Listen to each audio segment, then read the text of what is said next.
Good morning students. Class 9th A में आपका स्वागत है।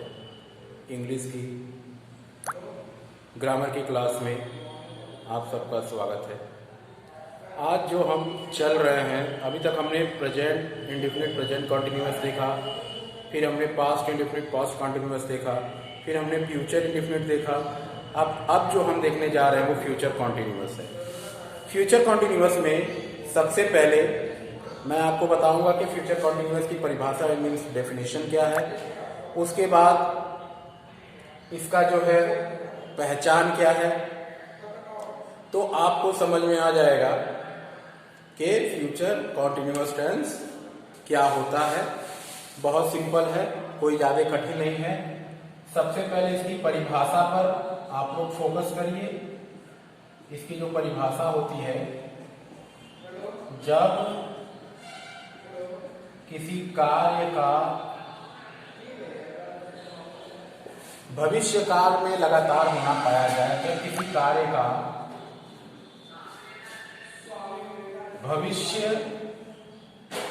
काल में लगातार होना पाया जाए, या जब कोई कार्य भविष्य काल में चालू हो लगातार, तो होना पाया जाए मीन्स क्या पाया जाए, फ्यूचर टेंस में फ्यूचर में उसकी कॉन्टिन्यूटी पाई जाए। किसी वर्क की कॉन्टिन्यूटी जब पाई जाए तो उसे ही हम पाया जाए, तो उसे हम फ्यूचर कॉन्टिन्यूअस टेंस कहेंगे।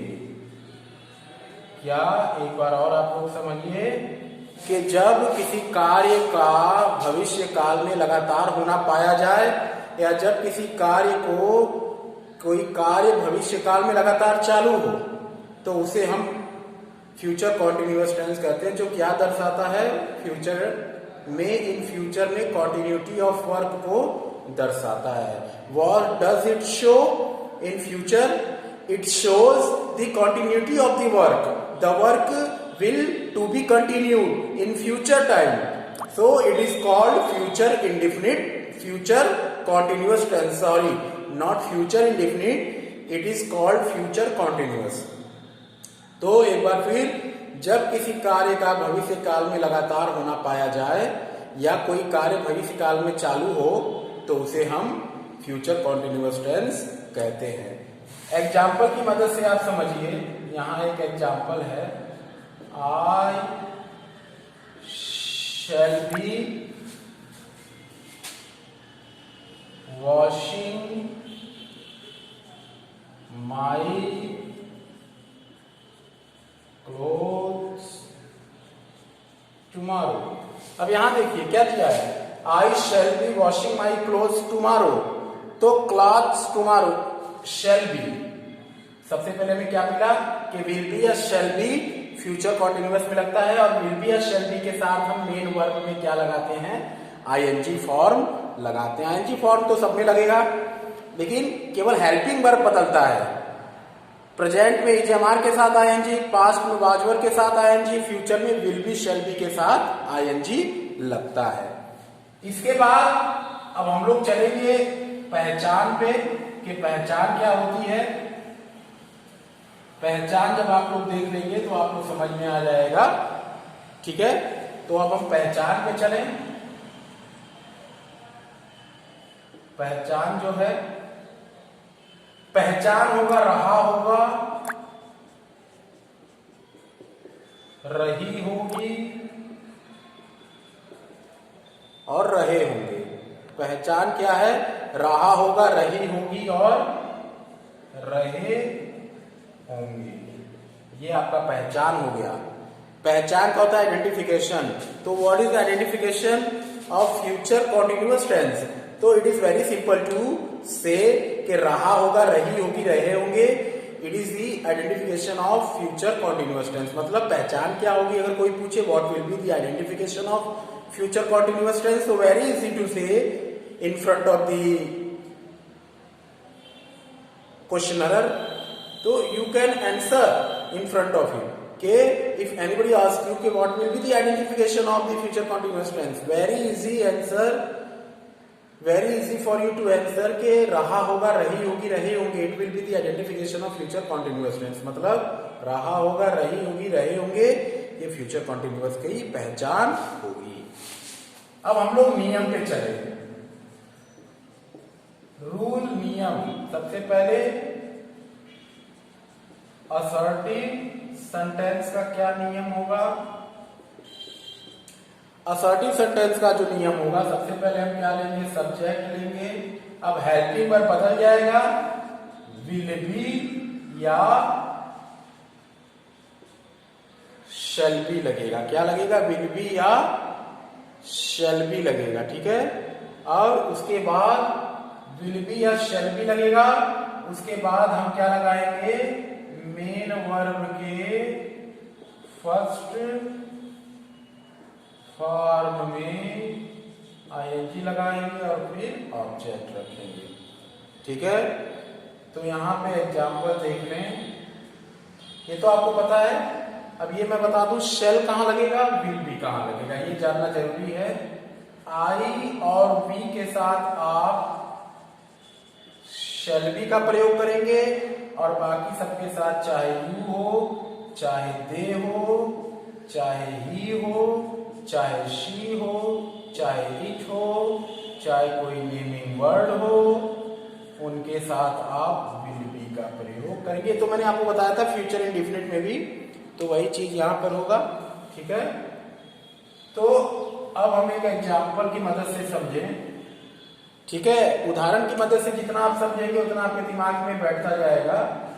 राम मैदान में खेल रहा होगा, खेल रहा होगा। तो अब यहां देखिए, राम मैदान में, तो यहां राम हो गया, राम नेमिंग वर्ड है, उसके साथ क्या लग जाएगा? Will be. अब बैठ रहा होगा आपके दिमाग में, राम के साथ विल बी। मेन वर्ब क्या है? खेलना। तो खेलना का क्या हो जाएगा? प्ले। प्ले में क्या लगा देंगे आप लोग? आईएनजी। तो प्लेइंग, ये हो गया कहां? मैदान में। तो मे का मतलब ये आपका क्या है? प्रीपोजिशन है इन। अब मैदान का हो जाएगा the field, in the field. तो ये आपको समझ में आ गया। अगर यहीं पे आई और वी होगा तो उसके साथ आप क्या लगाओगे? विल शैल बी लगा दोगे, और आई और वी को छोड़ के जो भी सब्जेक्ट होगा उसके साथ आप विल बी लगा दोगे। तो ये तो बहुत सिंपल था। वैसे ही नेगेटिव बनेगा, नेगेटिव में केवल नॉट का प्रयोग होगा। अब हम लोग नेगेटिव वाला देख लें। नेगेटिव सेंटेंस में क्या होगा? केवल नॉट का प्रयोग होगा। नेगेटिव में देखिएगा,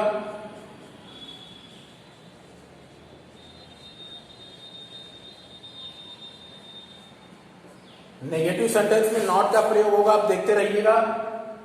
सबसे पहले सब्जेक्ट, उसके बाद हेल्पिंग वर्ब विल ऑब्लिक शैल, इसके बाद नॉट, इसके बाद बी। मतलब आप लोग समझे, भी मैं आपको बता रहा हूं कैसे। उसके बाद मेन वर्ब के फर्स्ट फॉर्म में आईएनजी और ऑब्जेक्ट। अब आप लोग समझिए कैसे। देखिए, सब्जेक्ट अगर आई और बी होगा तो उसके साथ शैल नॉट बी, उसके बाद मेन वर्ब के फर्स्ट फॉर्म में आईएनजी और ऑब्जेक्ट। लेकिन अगर सब्जेक्ट आई और बी को छोड़कर कोई भी होगा तो उसके साथ will not be, main verb के फर्स्ट फॉर्म में आईएनजी और ऑब्जेक्ट, ठीक है। एग्जांपल देखिए, मैं टीवी नहीं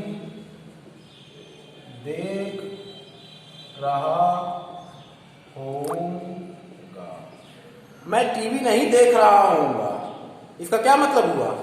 तो इसका मतलब हो गया आई के साथ शेल, शेल के बाद नॉट, उसके बाद बी। अब टीवी देखना, टीवी देखने के सेंस में वॉच लगता है, ठीक है।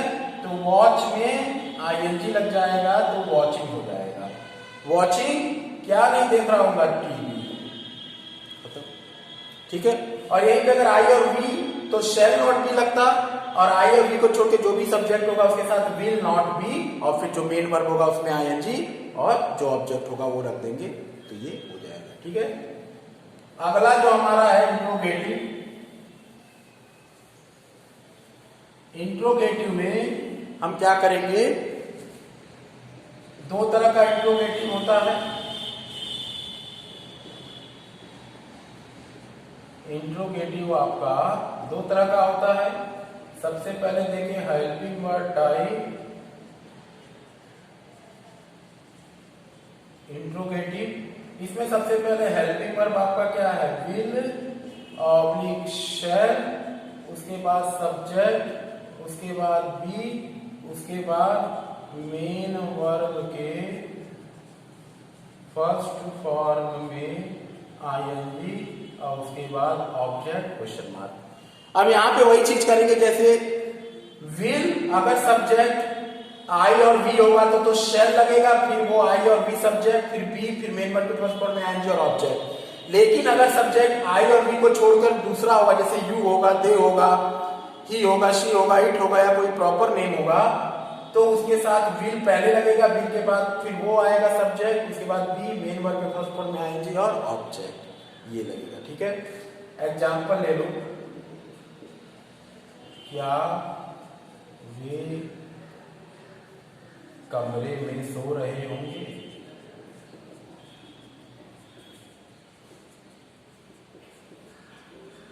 अब देखो, क्या वे कमरे में सो रहे होंगे, वे दे है ना, दे के अकॉर्डिंग क्या हो जाएगा, विल दे, फिर बी लग जाएगा, बी सोना का स्लीप, स्लीप में आईएनजी लग जाएगा, स्लीपिंग, कहां सो रहे होंगे, कमरे में, तो इन का मतलब हो जाएगा, मे का मतलब हो जाएगा इन प्रीपोजिशन, उसके बाद कमरा दर रूम, तो इस तरह से बनेगा। अगर यहाँ पे आई और बी दिया होता तो यहाँ आप शेल लगा देते, लेकिन इसकी क्योंकि आई और बी को छोड़ के दूसरा सब्जेक्ट है तो विल लगा है। ठीक है, ये आपके समझ में आया होगा, कोई ज्यादा टिपिकल नहीं है, केवल समझने का आपको फर्क है। आपको समझ में आ जाएगा एक बार तो आप आराम से बना लोगे। अब एक आएगा, आखिरी वाला बचा है डब्ल्यूएच टाइप इंट्रोगेटिव। इसमें हम क्या करेंगे, डब्ल्यूएच टाइप इंट्रोगेटिव में डब्ल्यूएच, उसके बाद हेल्पिंग वर्ब आपका हो जाएगा विल ऑब्लिक शैल, इसके बाद हम सब्जेक्ट रखेंगे, उसके बाद हम बी लगा देंगे, बी लगाने के बाद हम क्या करेंगे, मेन वर्ब के फर्स्ट फॉर्म में आईएनजी लगा देंगे,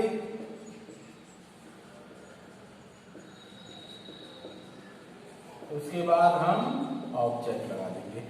ठीक है, अब यहां समझिएगा, तो वही चीज डब्ल्यूएच जो रहेगा, फिर उसके बाद विल और शेल में विल कहां लगेगा, आई और वी को छोड़ के जो भी सब्जेक्ट होगा विल लगेगा, उसके बाद वो सब्जेक्ट, फिर बी, मेन वर्ब में आईएनजी और ऑब्जेक्ट। डब्ल्यूएच है, शेल कहां लगेगा, आई और बी सब्जेक्ट होगा तो शेल लग जाएगा, फिर आई और बी, मेन वर्ब के फर्स्ट फॉर्म में आईएनजी और ऑब्जेक्ट। एग्जांपल देखो, हम घर कब पहुंच रहे होंगे, हम घर कब पहुंचे, हम घर कब पहुंचे रहे होंगे, ये है। अब देखो कब, कब का डब्ल्यूएच क्या हो जाएगा, व्हेन। अब ध्यान दीजिएगा, हम है ना वी, उसके अकॉर्डिंग क्या लगेगा, शेल लगेगा, उसके अकॉर्डिंग क्या लगेगा, शेल लगेगा, तो व्हेन शेल बी, फिर बी लग गया।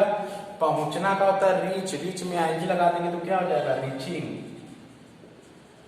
होम।